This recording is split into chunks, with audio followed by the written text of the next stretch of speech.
want to do is start the OSI model and network standards. We talk about why do we have standards? Who cares? So that everybody, if one person does it this way at this place, another person at a different place also does it the same way. Does it the same way. Continuity. Continuity. It's kind of like Sharon was talking about. It's going to change the head gasket. Got new rings, but you bored it.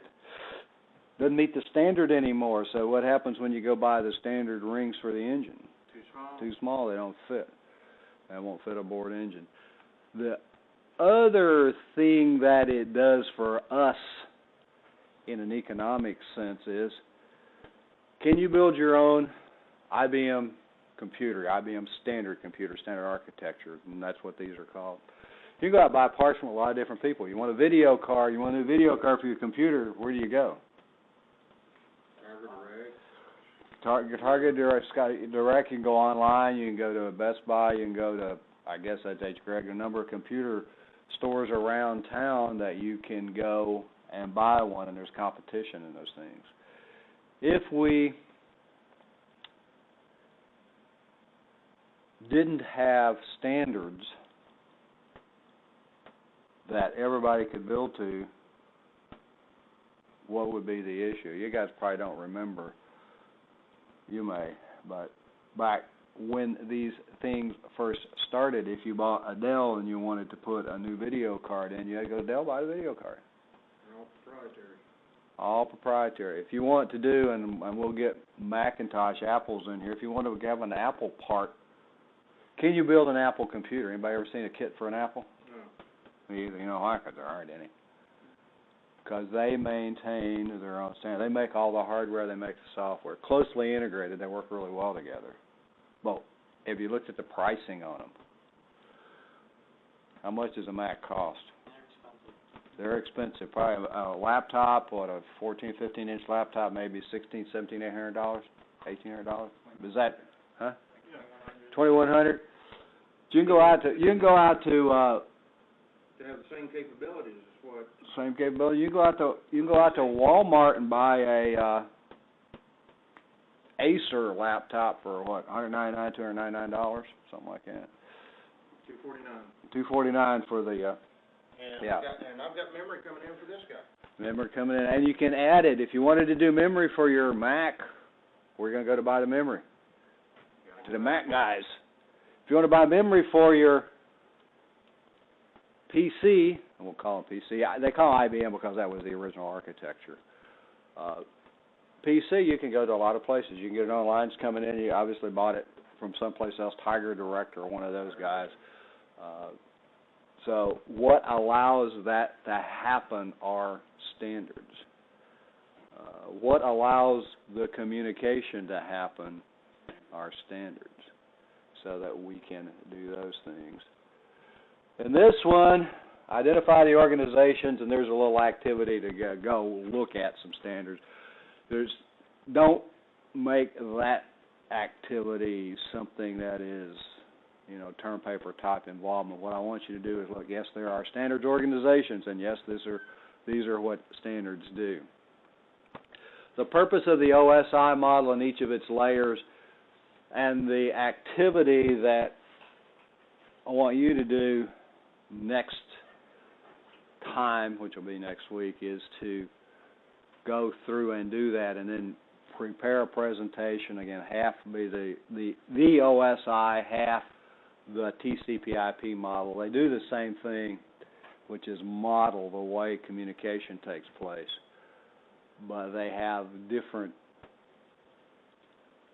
purposes of each layer. I have a different number of layers. We have the 7-layer and then a 4-layer model for these things. The specific functions belonging to each of the OSI model layers. And when we talk about that, I'm going to give you an overview of the OSI. We'll talk about standards a little bit, give you an overview of the OSI. And I'm going to quit because that's going to be your job to prepare this presentation for those. We found that tends to work better. The OSI model is something that people love to hate, and it's like, oh God, I really got to do this. And right now, it probably doesn't make a whole lot of sense. But when you start looking at security or looking at troubleshooting something, it's something that makes a whole lot more sense. Well, Josh, this morning, what happened to you when you tried to log on? You get this message back, right? Yeah. Which didn't make any sense to you at the time, which said that there's no logon server available. I've seen it too many times. So now, what could cause that to happen in the OSI model? And having seen it happen multiple times, it means that it can't communicate with the server that authenticates you, that's got your username and password. Why wouldn't it be able to do that? What would be the first thing that would prevent it from doing that? Not connecting if the wire was unplugged or if you didn't have a good connection in the NIC.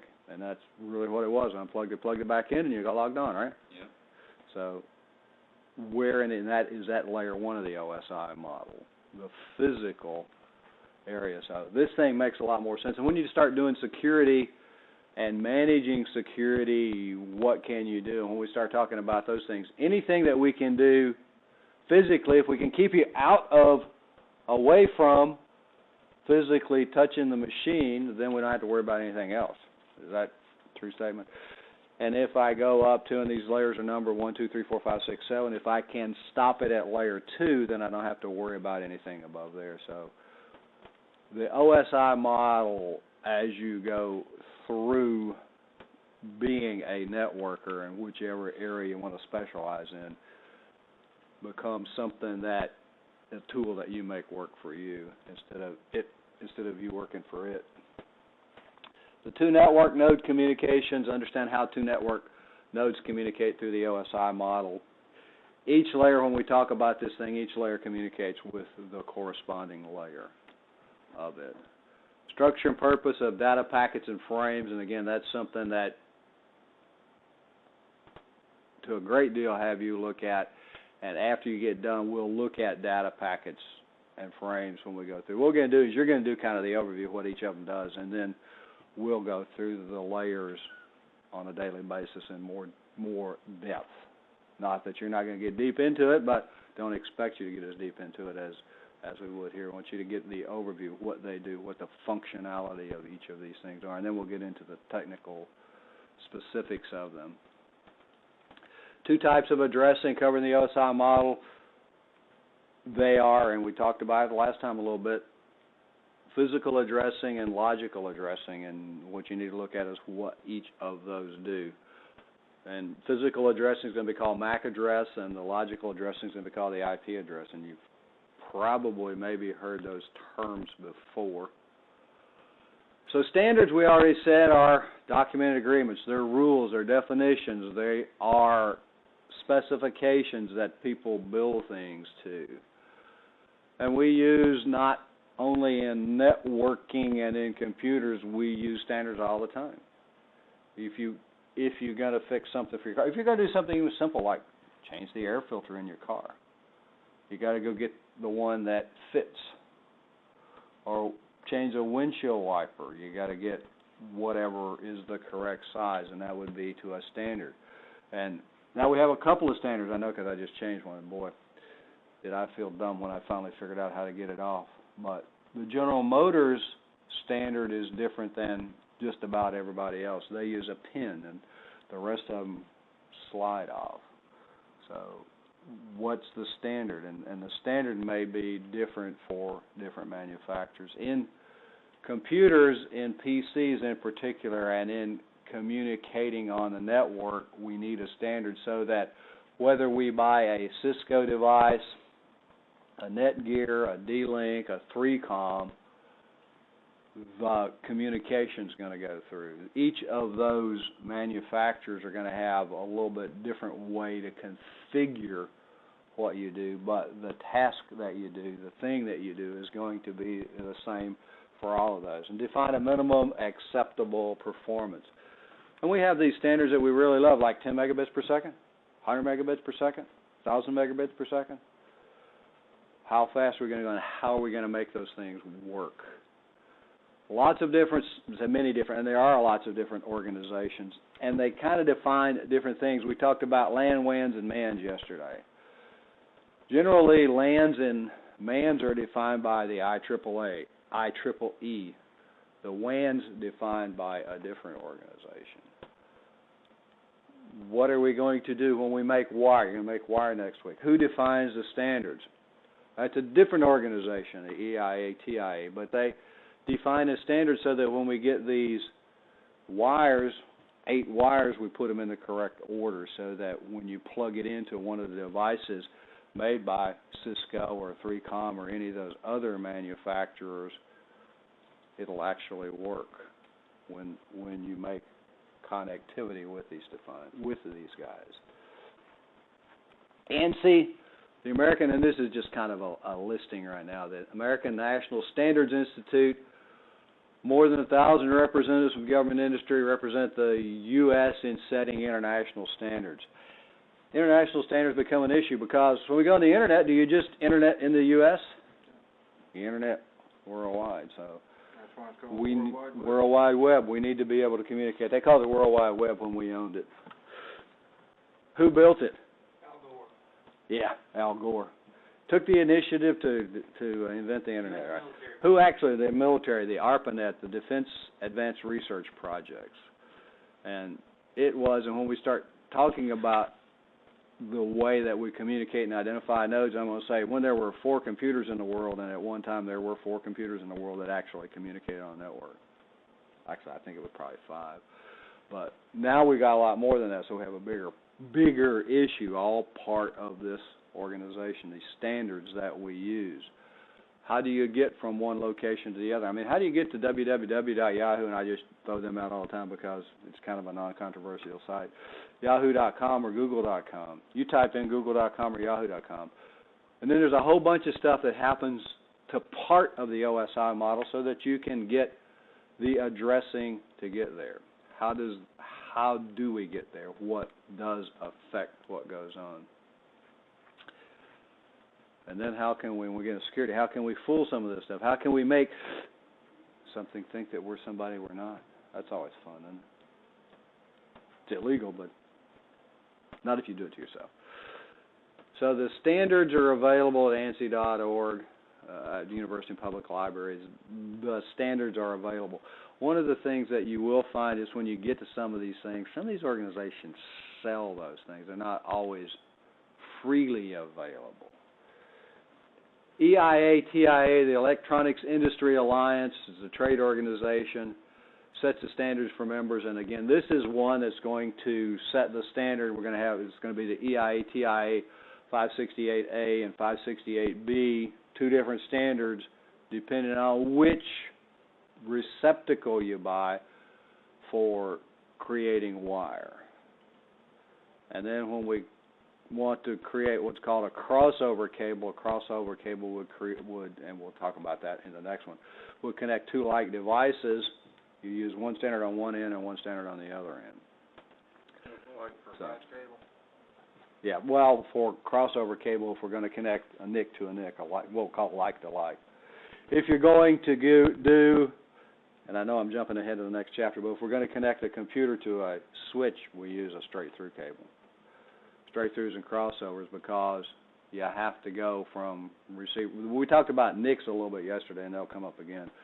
But a NIC's a transceiver. It's a transmitter-receiver. So it sends a signal and receives a signal. If you send the signal to the other guy on his transmitter, are you going to receive anything? Nah. So when you connect them directly, what you have to do is create a situation so that the 2 wires from the transmitter go to the 2 wires to the receiver on the other end when we do those things. Lobbying, I guess everybody lobbies for legislation favorable to the growth. Favorable to them, everybody does things that are favorable to them, right? And then the Telecommunications Industry Association, Standards for Information Technology, IT, wireless, satellite, fiber optics, telephone equipment. So what they do are establish standards so that we can connect these things together. Each of them, a number of them, are going to be different things. The Institute of Electrical and Electronic Engineers, see, we got another standards organization here. The IEEE, and when we talk about Ethernet and token ring, these things that are familiar, MANs, Metropolitan Area Networks, wireless, Bluetooth, they establish those standards, and they're at least generally referred to by me as the 802.3X or the 802.3 series, because that's the number of the standard. There are other standards available from them. The 802.X, 802.3 is Ethernet, 802.5 is token ring, 802.11 is wireless, defines how these things communicate, what happens at a specific layer of the OSI model. Because when we talked about LANs, WANs, and MANs, I said, right now we'll accept their definition, right? LAN's small area, that's what it said on the quiz, right? Yeah. WAN is big area, and a MAN is someplace in the middle. That's not really very technical, is it? If you really want technical stuff. These guys, IEEE, do actually do a technical definition of what those things are, what has to happen at specific parts of the OSI model. Goals to promote development, education in electrical engineering and computer science. And electrical engineers generally, when they're practicing engineers, are members of this organization, and they do the engineers' creed and those things. What we're concerned about are the standards, what they do to define how we communicate on our Ethernet. And Ethernet is going to be the most prevalent of the standards that we use. And here we use Ethernet. The two topologies, and we'll do topologies again, but the two topologies we talked about were a bus and a ring, right? The bus is the Ethernet standard, and the ring is the token ring standard. I'm sorry? I thought you said bus and star.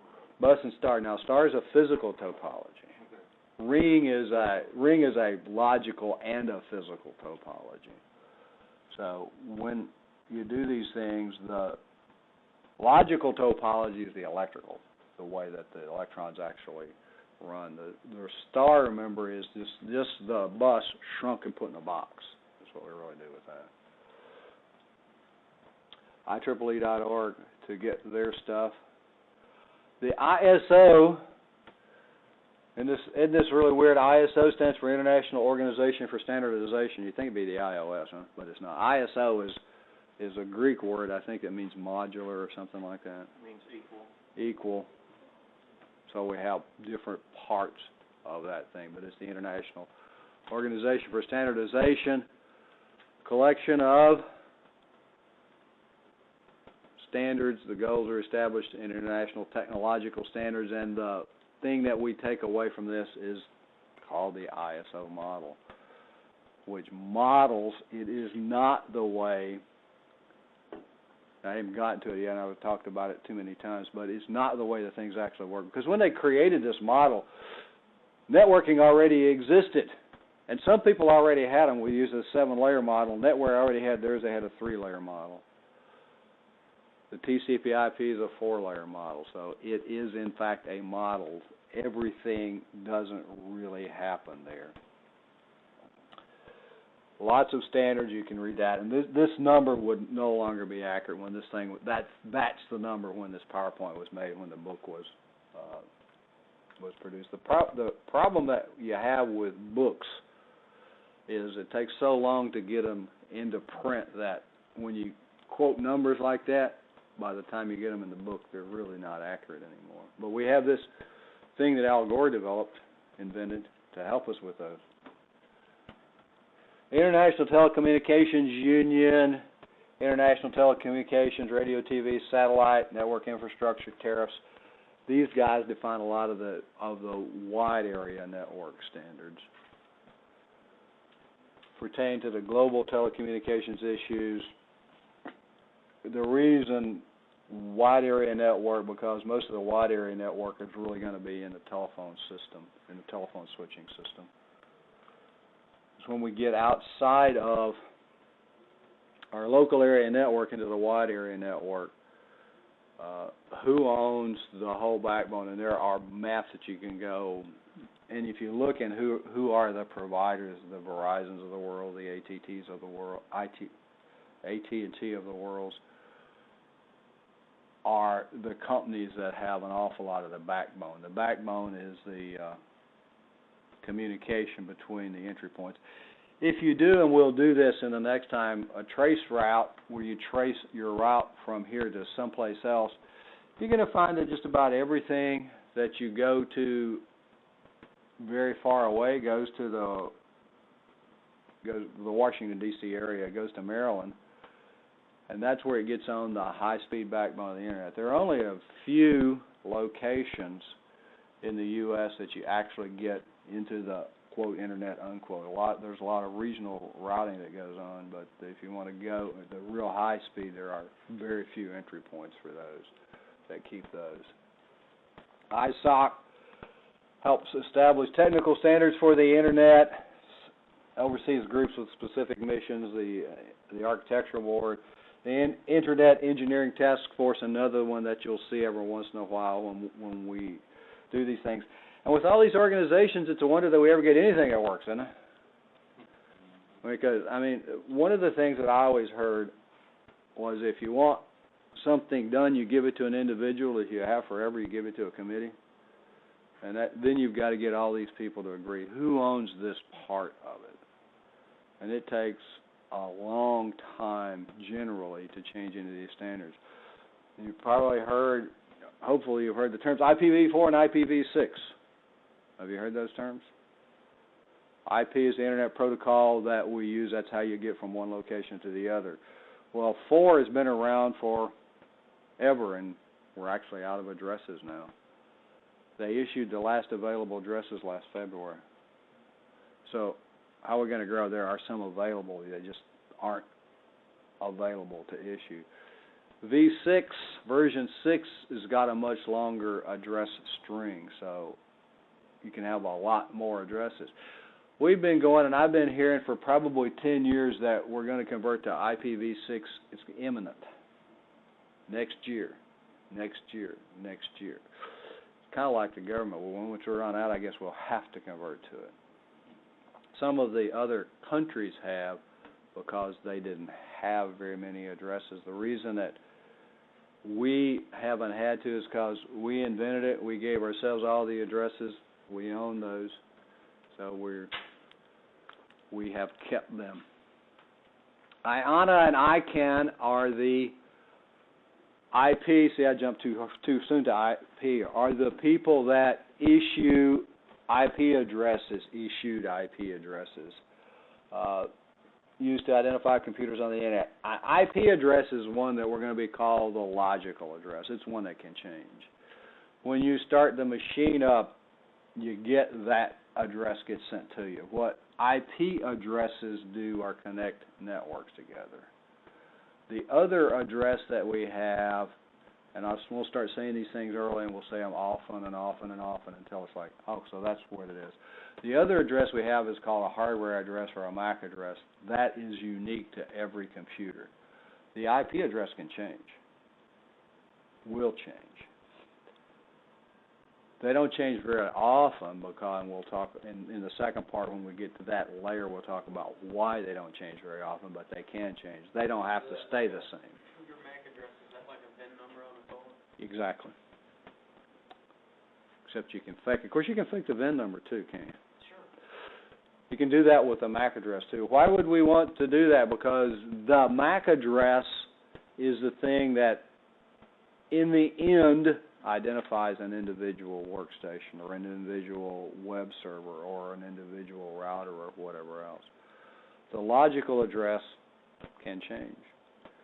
Maybe the logical address be like a license plate.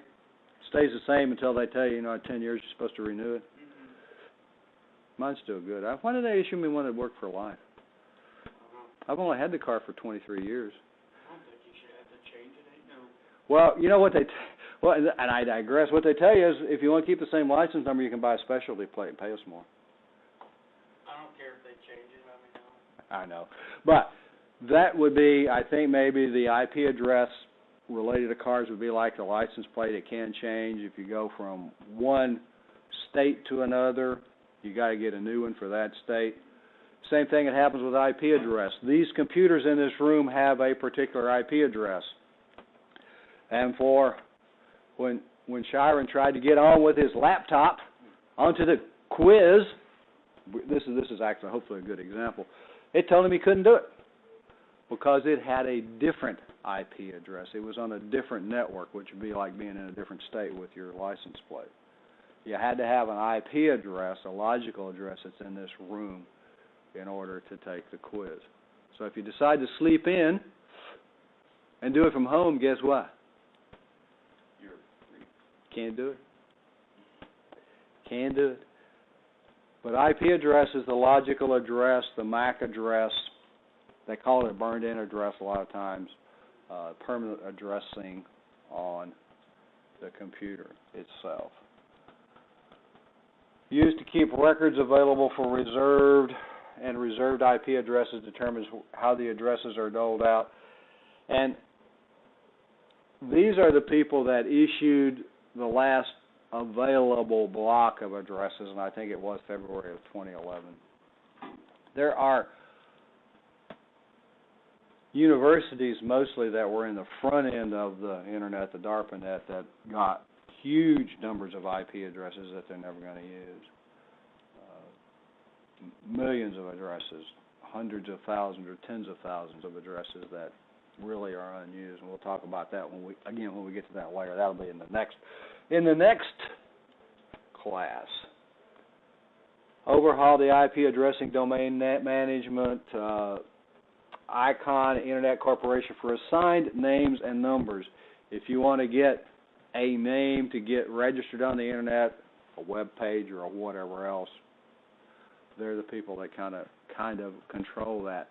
They participate in these organizations and determine what the extensions are going to be. And they just added a bunch of extensions, right? They got .biz and .info, and used to be we had the standards .com, .net, .org, .mil, .edu. Now we have this really cool one, right? .xxx. What is that? That's supposed to be where all the porn goes. Oh, is it? It's voluntary, so it doesn't really work that way. It would be easy to filter, wouldn't it? Because all you got to do is everything with .xxx you don't allow your kids to see. But it's all that kind of stuff is voluntary. Businesses lease addresses from the internet service providers.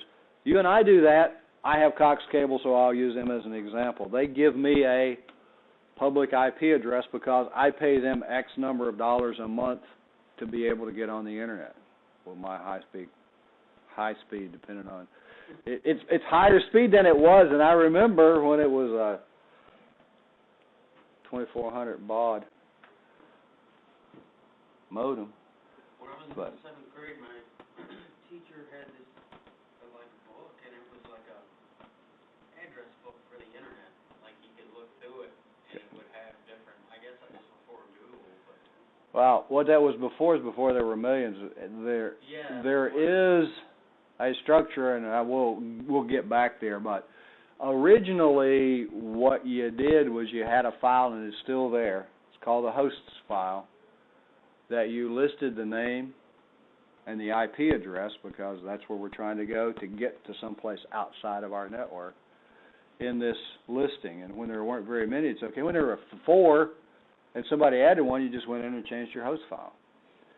Now that there are millions of them, you have to come up with some structure, some standard in order to be able to find these locations. Google finds websites, and they get registered there. When you want to go there, and I don't want to get into that explanation until we actually get into that part of the modeling. When you want to go there, there's a whole different structure that gets you from here to Google or to Yahoo. How do we identify those things? How do we send it from one location to another? That's what the layer 3 and 4 is about, and that's what routing is all about, how we get to those locations. The OSI model, the Open Systems Interconnect, defines communications in 7 layers of physical data link, network, transport, session, presentation, and application. That's from the bottom up. There are a couple of acronyms, and you're going to have to know these for testing purposes, for certification purposes, those kinds of things, but when we look at those things, some people go from the top down, and the top of the application will be 7, and we'll look at one here in just a second. All people seem to need data processing. My favorite goes from the bottom up, please do not throw sausage pizza away. I can remember that one a lot easier than the other ones. There are some others that you can find on the internet if you want the pornographic versions of them. They exist also. Protocols, and the protocols we talked about are rules, sets of definitions, how we do different things. And the protocols that we use actually have become fewer as the internet exploded, because before that there were a bunch of communication protocols. Now we just use one. It's going to be called TCP/IP, and you heard that when I talked about the 4-layer model, sometimes called the TCP/IP model, sometimes called the DoD model. Interact with protocols and layers directly above or below it. And what actually happens, let me get to the picture here in a minute, protocol set of instructions written by the programmer, those kinds of things. Theoretical representation of what happens. It is theoretical. Doesn't prescribe the hardware, but what it doesn't prescribe the hardware, it describes the function. What it allows us to do, and I talked a few minutes ago about IPv4 and IPv6, the addressing scheme, the logical addressing scheme.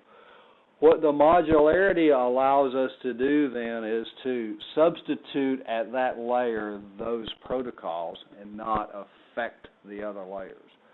If we didn't do that, you'd have to buy a whole new system, communication system. It'd be kind of like trading your car in just because you had a flat tire because you couldn't change the tire. What we're going to do, the reason I said I used to work for a guy a long time ago who said that anything happens to the car, I'll go trade it in. Somebody said, if you get a flat, you go trade it in? He said, yep.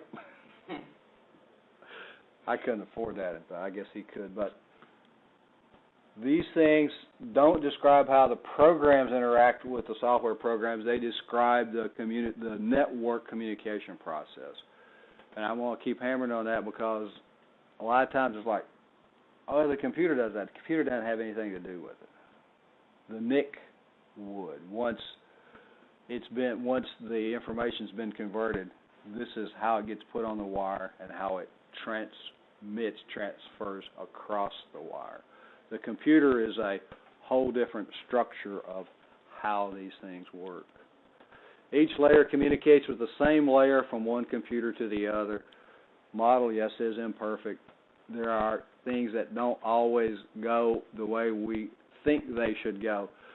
The application, presentation, session, transport network, these different things. And what this is hopefully showing, see if I can mess this up, is the application layer, and we could do this thing, is all people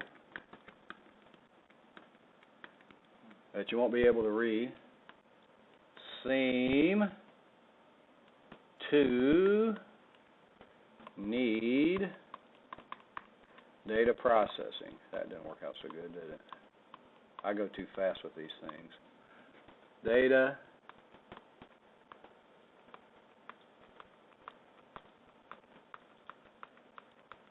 and when we look at these things, you could also do the please,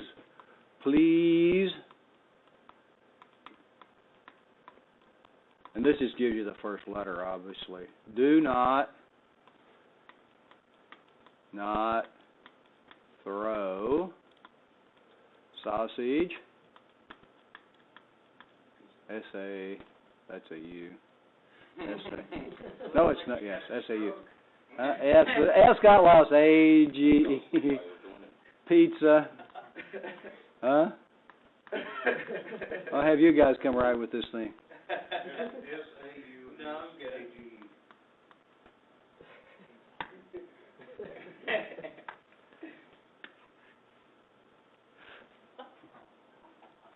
Do your own sausage. S-A-U, S-A-G-E. They were all there, you just couldn't see them. I got the point. I know. But this is something that, yes, we hate, but yes, you really need to know about. And This is the 7-layer, obviously because there are 7 layers. This is the one, like, that's the, This, I mean, there's different ones, obviously. yeah, well, there's really only 2. But this is the one that is more important to us than, Well, maybe. Let me do something to represent, hopefully, the other one. The other one, yes, this is important to you. But the 7 or the 4-layer model, the only thing it really does is break this thing up into, I think they call it like network access, or access, and this would be the network stays the same. The transport stays the same, and as you go through these things, this is just going to be called the application layer. So you use the same functionality. You just organize it differently. And these are the things that the layers, the research, a little bit of research presentation for next week. One group do the 7-layer, what happens at each layer, and that's what we're really talking about. Another group do the 4-layer, what happens, and then how they relate to each other. And hopefully when you get through with that, you can see how they relate to each other. But this one over here, this 4-layer, mostly is called the TCP/IP model. So this one would be TCP/IP or DoD. See that? Department of Defense, or what does that stand for? Yeah, Department of Defense.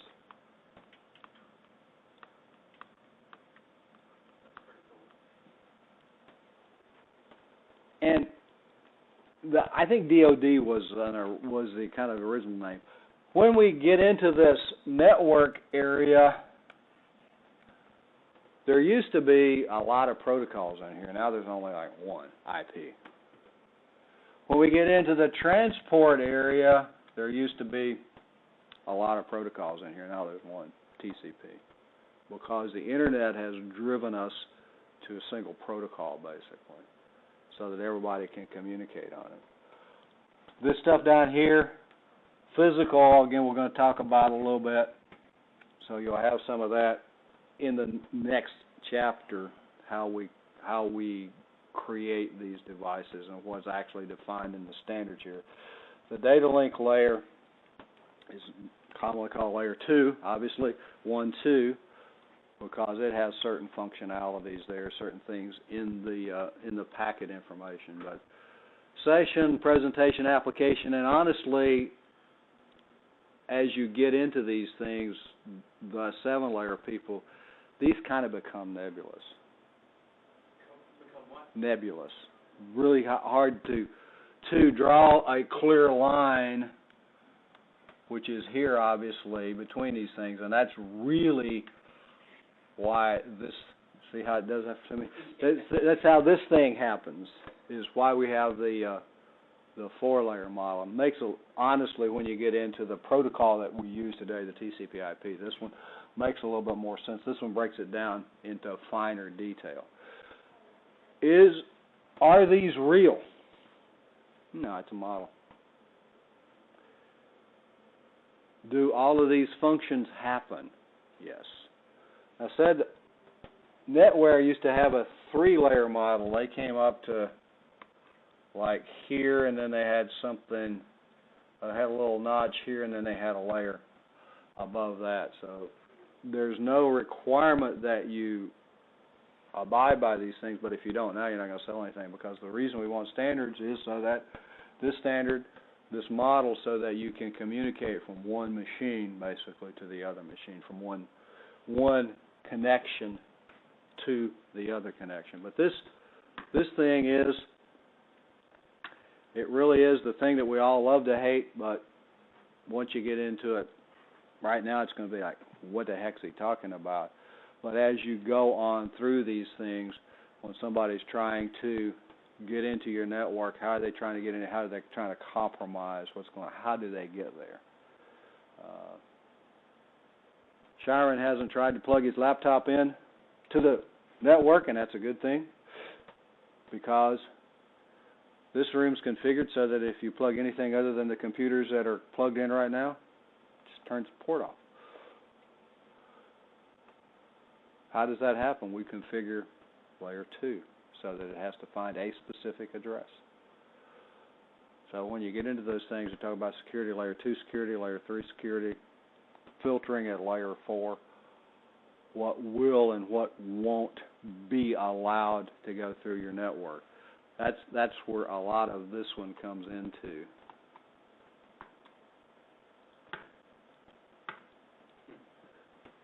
It gets really funny. I'm going to stop. This goes into the layers, and you certainly can look at this thing when you get ready to do your presentation. But what I'm going to do is go further into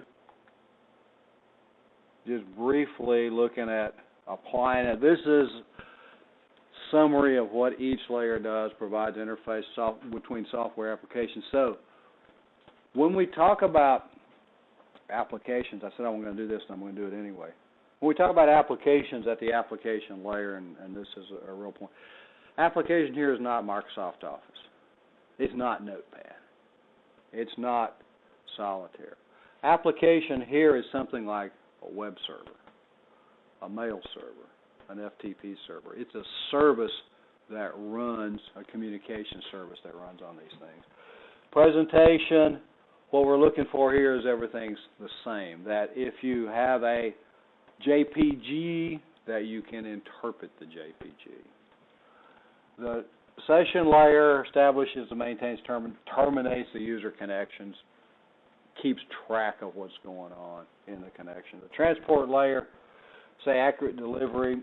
This one we will spend some time on, again, probably in the next half of the class. But what it does is, can we get there? Can we establish? Have we established? And there's going to be two different protocols that work in here. Network finds, the network layer finds the network. In this room you're on, what we're on, we'll call it, and it is the 10.60.211 network, 10.60.211 dot something. So what the network layer does when you try to go somewhere allows you to get out and allows the answer to come back to you. The data link layer, packages and all that stuff, but the data link layer is the one that's going to find your individual workstation so that when you go to Google, the answer comes back to you and not somebody else. And the physical layer is the signaling, how we put the ones and zeros on the wire. Interestingly enough, in the physical layer, and we're going to talk about that in a few minutes, the physical layer, the wire itself is not part of it. The connectors are, the definition of the connectors, the signals, the signal strength, how we put the stuff on the wire is part of the model.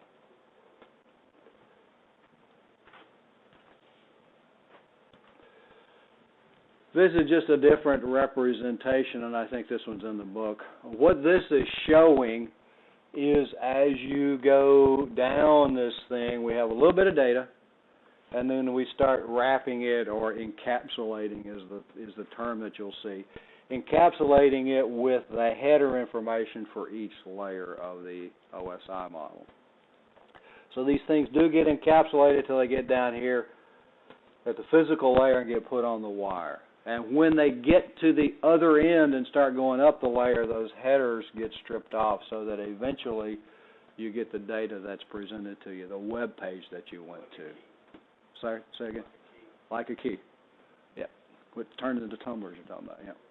Yeah. Exactly. Frame specifications. Ethernet, 4 types of Ethernet frames. The one that we're concerned with is going to be the 802.3. It's going to be the standard. The IEEE, that's one of those standards organizations. There's a whole bunch of 802 dot somethings. 802.3 is the Ethernet that we use. 802.5 would be the token ring. Again, 802.11 would be wireless. So each of them has their own standard. Token ring relies on direct links between nodes and the topology. Token ring is another one that we have a logical ring, and we're going to generally have a physical star. What it does is just like we drew the line around the bus and put it in a box. What you do is take the ring, draw a box around it, put it in the box, shrink it, put it in the box, so that it goes in one and out the other. Really what you're talking about is connecting these things up in a ring type topology. Token ring, not really all that popular anymore, still something that you need to know about. It takes a lot more effort to put something in a token ring than it does in an Ethernet. You know, if you want to put something in an Ethernet, it's really simple, as long as you have the right numbers, the right addressing, depending on how you have security configured. All you do is plug it in. If you want to put a computer on this network, all you do is plug it into a switch someplace.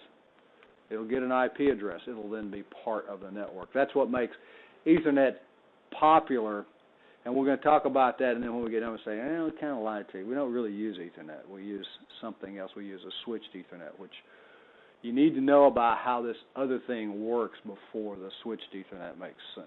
So build some layers of this thing.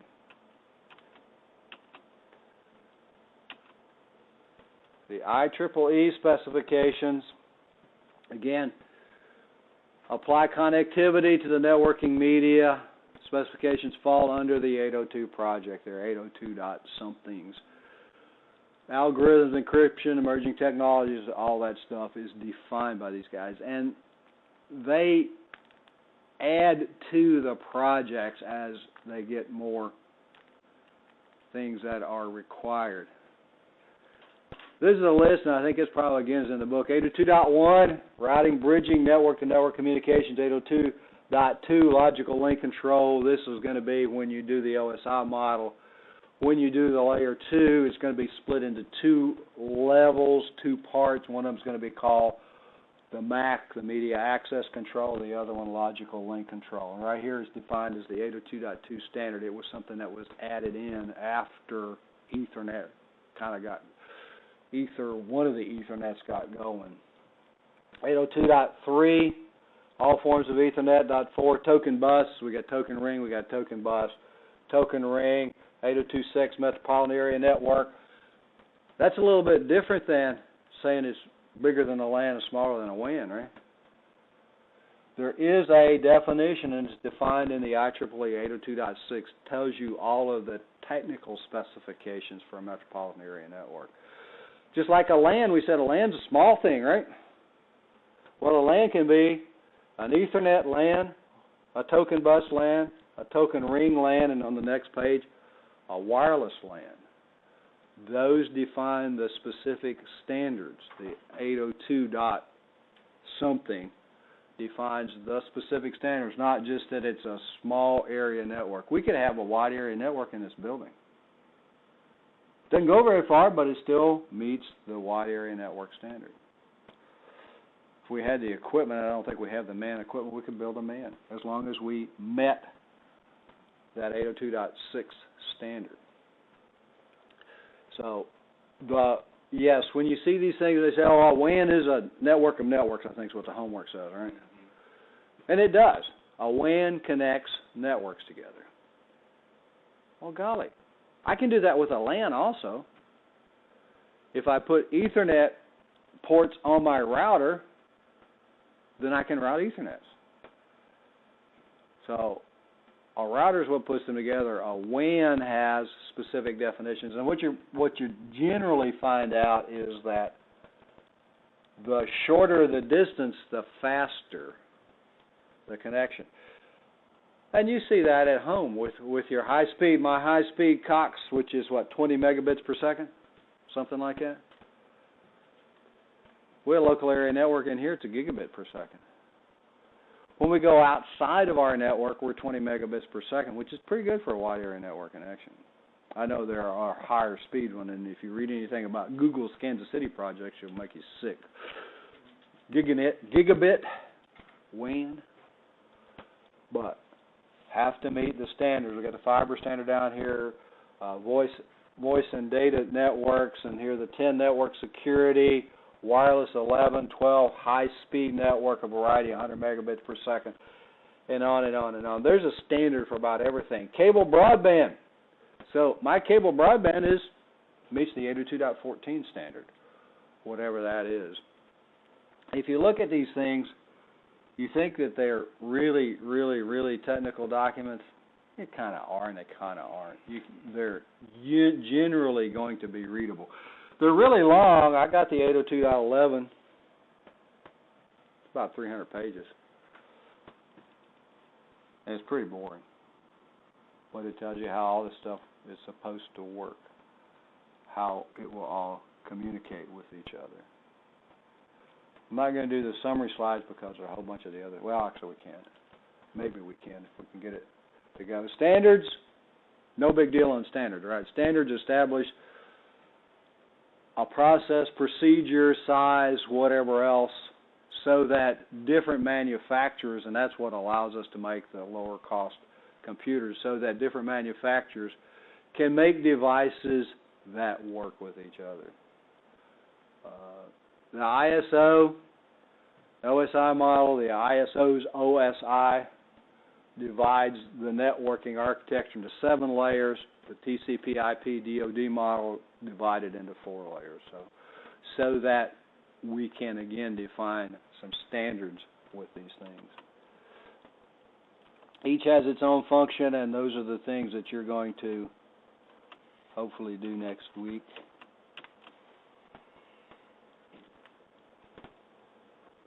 These are the different layers which you're going to work on.